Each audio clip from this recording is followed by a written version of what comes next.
I want to say that I feel like there's two people that are the pioneers in terms of comedy that inspired this generation to do it, which is a generation below you. Yeah, I get it. I mean, it's you, just one below me, and Mario Batali. For sure. His podcast is so good. I think we probably all owe it to Tom Green. Yeah, we do actually. I did Tom. Yeah, right. Tom was first. With the video podcast. With the video, Yeah. But yeah, me and who else? Rogan. Okay. Who's that? Joe Rogan. Joseph Rogan? Yeah, he's out of Texas. Oh, Texas. Got it. Yeah. I got it. Got it. Yeah. You love Austin, don't you? He's running half the planet out of Texas. Yeah. He's got a tight hold on the enlightened meatheads. Dude, Maron's disdain. It's not disdain. It's reasonable criticism. Reasonable criticism. Yeah.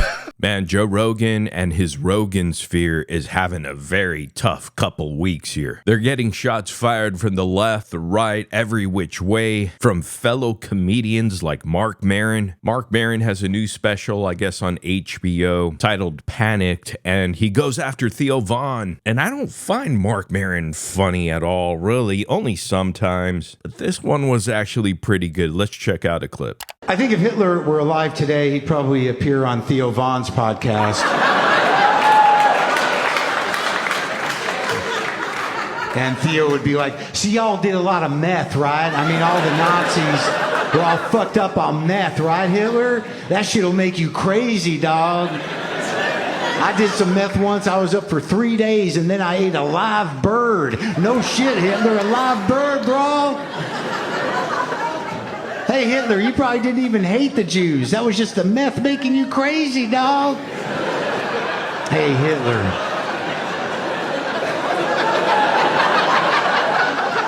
Do you want to apologize to all the Jews right now on my show?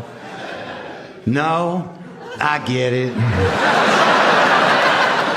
As much as it pains me to say, I think Mark nailed it. This is a guy who has watched some Theo Von in his life. It was such a laser-focused jab. But seriously, though, that was a great spot-on Theo Von impression. Gotta give it to him. He really nailed that rambling Southern wisdom vibe Theo Von always throws out. Wait, did I say wisdom? Go ahead, take wisdom out. I said Southern wisdom, so there's a difference. And guys, is it just me, or does it seem like there's a handful of stand-up comedians doing a Theo bit now? But to be honest, Theo Von has reached a level of mainstream recognition, and the impact of comedy podcasts like having major Republican figures or other politicians on their show has been a point of discussion lately, so I guess it makes sense. But I gotta hand it to Marc Maron here. He totally nails Theo Von's moral ambiguity. Well, at least that's one way to phrase it. And to be quite frank, I would have never expected a guy like Marc Maron to nail Theo Von's voice. And if you just close your eyes, all you hear is Theo. And it definitely seems like something Theo Von would actually say. There are some out there that would state that Marc Maron is one of the smartest comics alive. That just goes to tell you this is a perfect take on the state of comedy these days. And yes, we know that Theo Von and Rogan Sphere comedy podcasts and their hosts are charlatans and morons who platform the worst type of people alive without giving any pushback because they lack the intellect and focused on one thing, grifting. And I'm gonna tell you, damn, comedian on comedian crime is rare to see. So enjoy it, folks, because whenever it happens, it's good for all of us. Perhaps the pendulum will swing back hard. Comedians start and reflect trends with humor. So I guess Marc Maron pushing back here a little is allowing lots of us to vent. And I get this a lot because to normal people, average folks, they don't understand how Theo Von even has a following. They look at him as a trash comedian who started from Road Rules, and on top of that, he's a giant bootlicker. And even those who do not like Marc Maron find this refreshing to see someone actually that hasn't drank the Kool-Aid. And the main reason a lot of people are sick of Theo Von, it's because he could have done something in the tiniest bit positive. But all Theo does is pander to anybody and everybody to make as much money as possible. Maybe he'll grow a pair, doubt it. But you gotta love seeing the stand-up comedy community hitting back. It's actually a really good thing. And by no means have I ever liked Marc Maron, but this is a great bit. And as someone who started listening to comedy podcasts in like 2009, Marc Maron was actually an OG. He certainly contributed to that rise of the comedy podcast world. Both he and Joe Rogan really were the flag bearers. But it doesn't stop here. Marc Maron continued. Today he appeared on the Bad Friend podcast with Bobby Lee and Andrew Santino, and he started throwing jabs, punches Joe Rogan's way. A lot of people have this sort of theory that all comedians are too scared of Daddy Rogan. Yes, in most cases, that's true. But in some little pockets of the stand-up comedy world, there are those big enough to actually say something.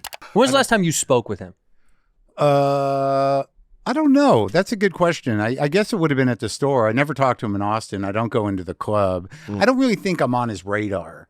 So something tells me you are. Oh yeah, yeah, something. Yeah, something tells me you are.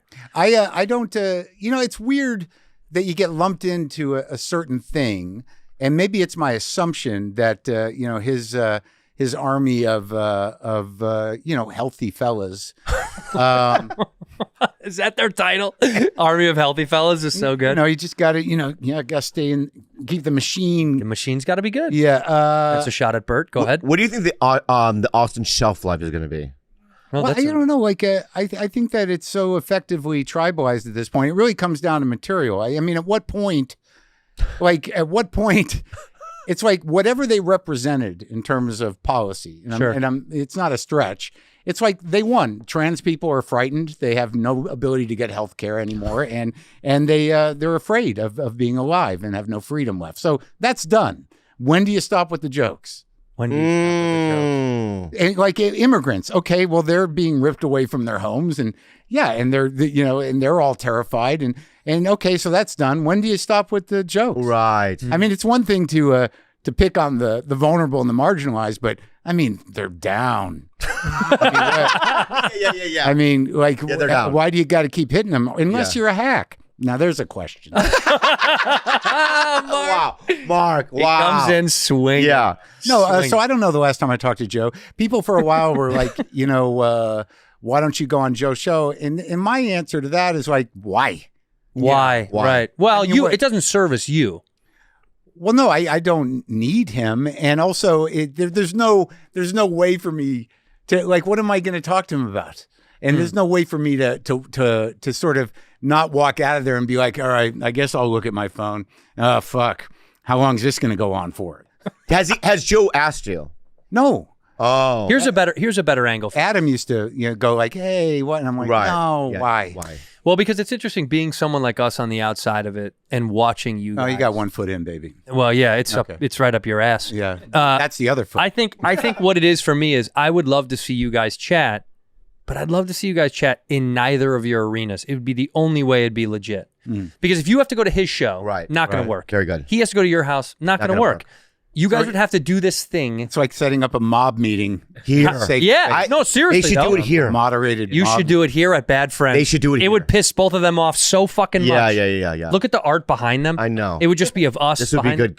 Neutral ground. But you do have to understand something. I have known Joe since he started. Yeah. I mean, literally since he first set foot on stage. In Boston. I was there. Boston. Yeah. Yeah. And I remember my initial issues where there was another guy, Kevin Flynn, who's out of the game. And he was like a soccer jock. And at that time, Joe was like a regional kickboxing champion. And my initial reaction was like, what are these guys doing here? This isn't for them. It's like Louis once said to me years ago when Jay Moore started in New York when he was like 17. He's like, it's not for them. It's not for the good looking guys. It's not for the jocks. This is for us rejects, us guys who don't fit in. That's what comedy was.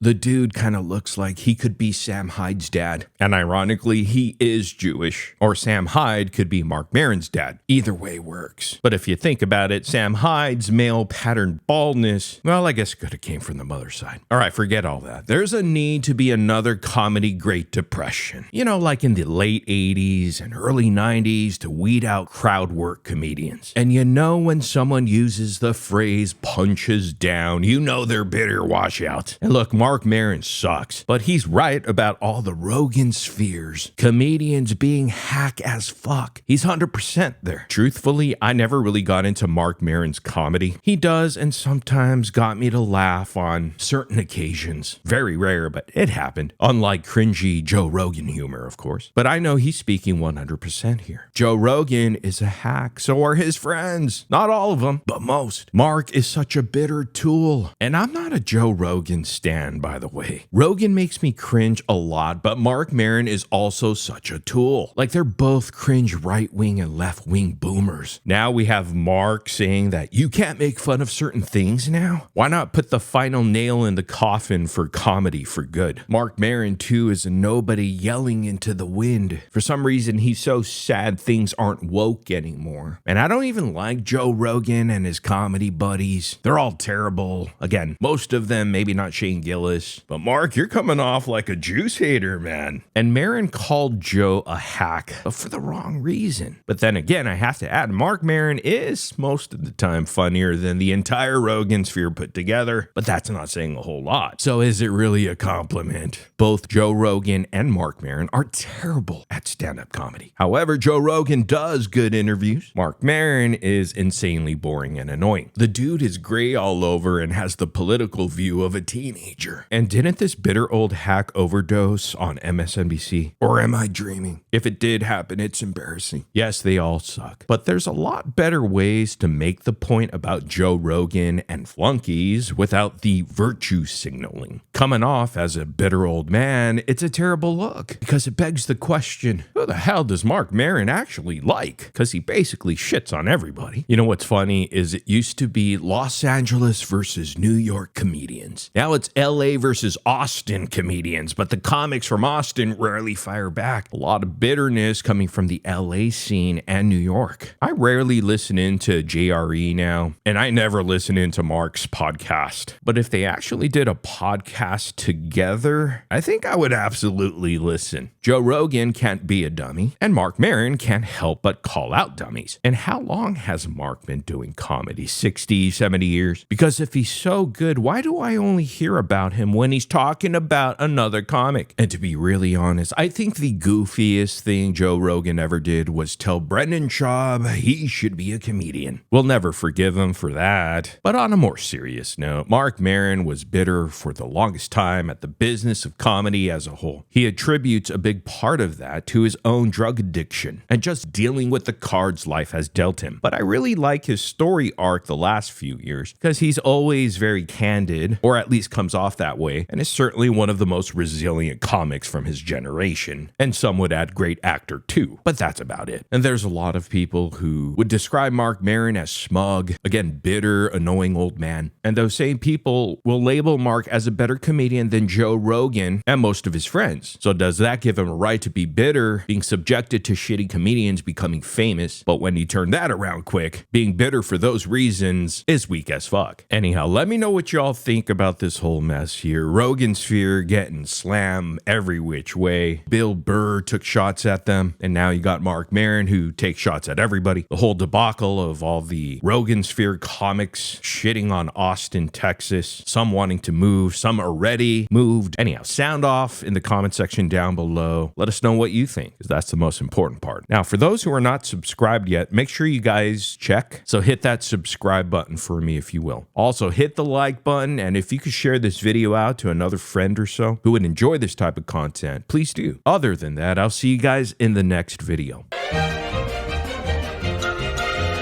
Like, but the Balenciaga one, Jesus Christ.